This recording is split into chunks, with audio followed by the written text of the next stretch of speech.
chiefs are watching on with bated breath as Italy teeters on the brink of political meltdown. Chaos unfolded when populist parties Five Star Movement (M5S) and Lega were blocked from forming a coalition government on Monday, after the appointment of Giuseppe Paolo Savona as finance minister.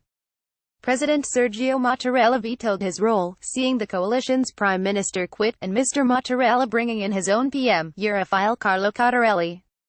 The crisis caused its biggest market sell-off in years, with the euro falling to a 10-month low against the dollar, and warnings of another election, less than 4 months after Italians voted in the inconclusive March 4 vote. As an 11th-hour coalition deal is negotiated, Latvia's finance minister warned the EU the continent would be hit harder than Britain's Brexit and the Greek financial crash. EPA, Getty Italy News, Lega and Five-Star leaders are expected to meet in Rome. EU chiefs are watching on with bated breath as Italy teeters on the brink of political meltdown. Dana Raisni Sozzola said the crisis would definitely impact market growth. Speaking during a panel discussion in Paris, she said, "I think we can see what an impact Brexit has already caused to the EU in general. If Italy fails to form a government that might be still pro-European and still dedicated to the reforms and getting the country back within the fiscal stance, that might be a bigger harm to the whole of Europe." Italy is currently awaiting a decision from right-wing leader Mr. Salvini on whether he will join a last-ditch attempt to form a government in a bid to avoid snap elections that are sure to be focused on membership of the Eurozone. EPA Italy News, Lega's House Whip Giancarlo Giorgetti arrives at Rome's lower house. It is believed Mr. Salvini cancelled his scheduled appointments in northern Italy to fly to Rome, where he is expected to have a private meeting with Five-Star leader Luigi Di Maio. Mr. Di Maio has urged Mr. Salvini to drop his insistence on Mr. Savona for the economy minister and agree to give him another post in the next government. And in response, Lega leader Mr. Salvini said he would seriously consider an offer from the Five-Star leader to resurrect their bid to govern together. But Mr. Cottarelli has so far failed to form a viable cabinet.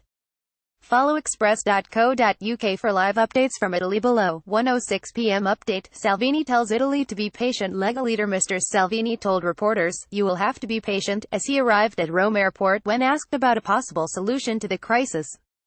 He was whisked straight to Parliament for political talks. 12:12 p.m. update. Salvini's Lega would see huge gains in any early elections while the Five-Star would remain steady. Latest polls: Lega, which obtained 17.4% 3 months ago, gained 8 percentage points, hitting 25.4%. In the polls conducted by global research company Ipsos, and the number of its supporters surged by over 4 percentage points in just 2 weeks between May 4 and May 18, when the party was holding coalition talks with anti-establishment Five-Star Movement. EPA Italy News, Luigi Di Maio arrives at Lower House Montecitorio Palace in Rome. 11:56 a.m. update. Italians want to remain in Euro. New polls have revealed that between 60 and 72% of Italians want the country to remain part of the Euro, while 23 to 24% would choose to drop the common currency. 11:42 a.m. update. Italian election would not be referendum on Eurozone. German Finance Minister Olaf Scholz has revealed he does not expect the next election in Italy to become a referendum on its Eurozone membership. Asked if he was concerned that a fresh election in Italy could turn into a referendum about its Eurozone membership, Mr. Scholz said, "No, I'm not worried that this will happen." Mr. Scholz said Italy was a founding member of the EU and a majority of Italians were pro-European. He said the Eurozone should accelerate its efforts to strengthen the single currency bloc despite the political situation in Italy.